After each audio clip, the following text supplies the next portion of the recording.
Abrupt modulations are easy because you just say, this was in that key, now I'm in a new section, I'll start over. But smooth modulations are where I want to focus some attention because we want to locate a pivot or use a sequence and show how that process of the sequence or the pivot chord eases us into the new key. Let's take a look at Heidenroslein, which is by Schubert, and I hope a lot of you know it. It's a famous song. It's a strophic song, which means that you get the same music several times with very different text. So you can see there are 3 different verses here, or strophes. Now, from the opening and from the ending, you can see that we're in G.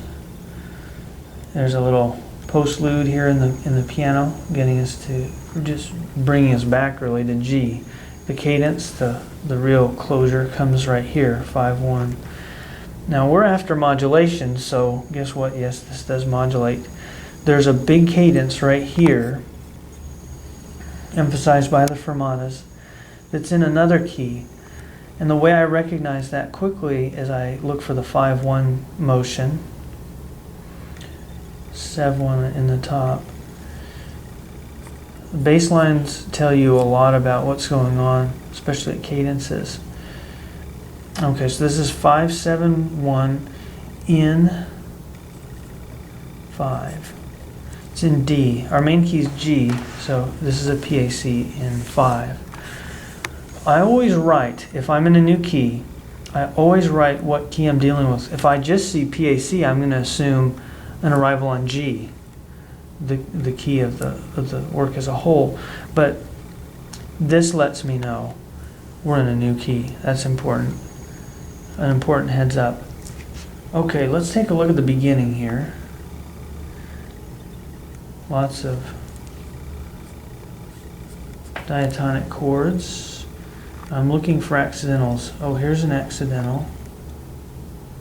So that's the accidental that I need for D, our eventual goal. So heads up here, we could be moving. And we get another one. All right, looks like we've already moved.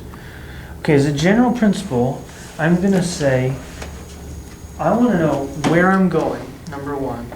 And then number 2, I back up and say, now wait a minute, where did those accidentals start showing up for the new key? And that'll tell me that I can just operate in the new key from then on. And it also tells me that my pivot must precede that first accidental. So take a look here in measure 6 where we've got the accidental. That's an A chord with G in the bass makes it 5-4-2 in the new key. Actually, I'm going to drop that down just here. I'll put everything that has to do with G up above, and then I'll put everything that has to do with the new key D down below. So this belongs, that symbol belongs in the new key, and it does resolve over here, so I'll go ahead and fill that in. Now I'm solidly in the new key. That's my 1, D, F sharp A in first inversion. Okay, now we can back up from here and see if we have a pivot in front of it. I can't pivot here because I'm in the new key. That chord is not going to fit into the key of G.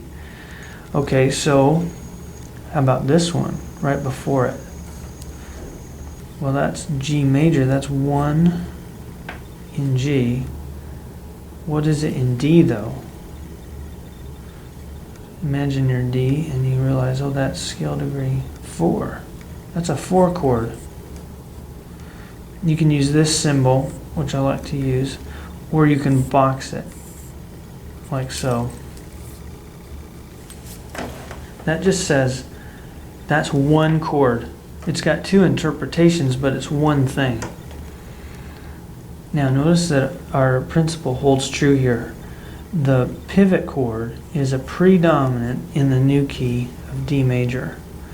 Predominant, dominant, tonic. Now with that inversion, that's no cadence. A 1/6 cannot close a phrase. So I'm going to enclose these in parentheses. This happens time and time again, where you establish the new key by running the phrase model, but embedding it, having an embedded progression, and then moving to the cadence. one more point about this, just to reiterate the fact of this being a predominant, how that's typical. You've got a chord that doesn't fit the key here, so you're in the new key. It's the dominant. That's why you've got a new leading tone, dominant in the new key. So when we back up one, it makes sense that we should have a predominant. Yes, it could be that you end up with a tonic in front, because many things can precede a dominant, but usually it's a predominant. So pivots tend to be predominants in the new key. We can see that principle at play right here. Okay, now moving on just a little bit, we go, oh, now that's cool. So we go 3, 4, 5, 6 in the new key. Let's see, the chord is actually those were scale degrees of bass notes, but the chord is a 2, 6. And then 5, 7, see the 7th resolving, but it goes deceptively to 6.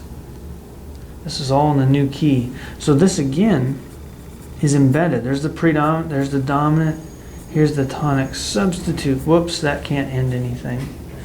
Restart again. See how it doubles back and does this whole measure again here.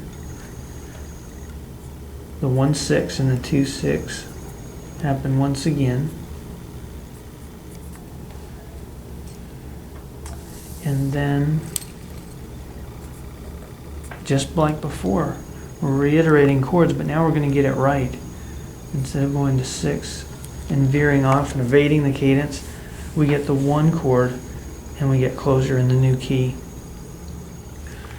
It's kind of neat how at the beginning he takes this idea, Sein Krabbein stehen, Roslein auf der Heiden, and he does it again.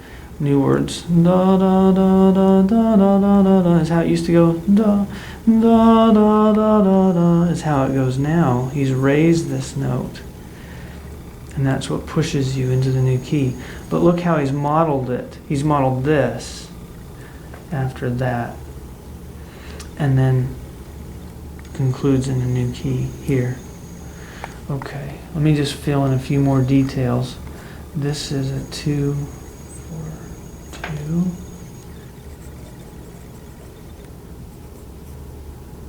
The dominant back to tonic, first inversion and root position. It starts just as he did before.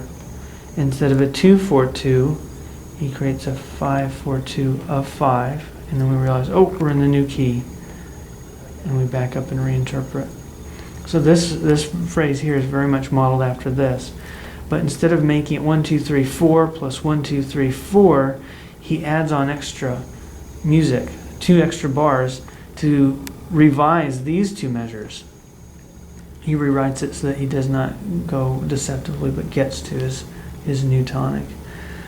Now, as so often happens, after you've tonicized 5, you can jump right back to your main key, and that's how he does it. He says, okay, I know that's 5 in the main key, so now I'm going to go 5, 4, 2, so I'm thinking in G now, 4, 2, 1, 6, oh, here's a root position, okay. Not a cadence because of this. And that's way up in the air.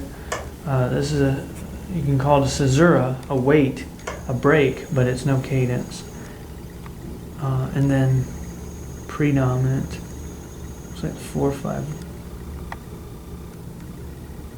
Wait, see, yeah.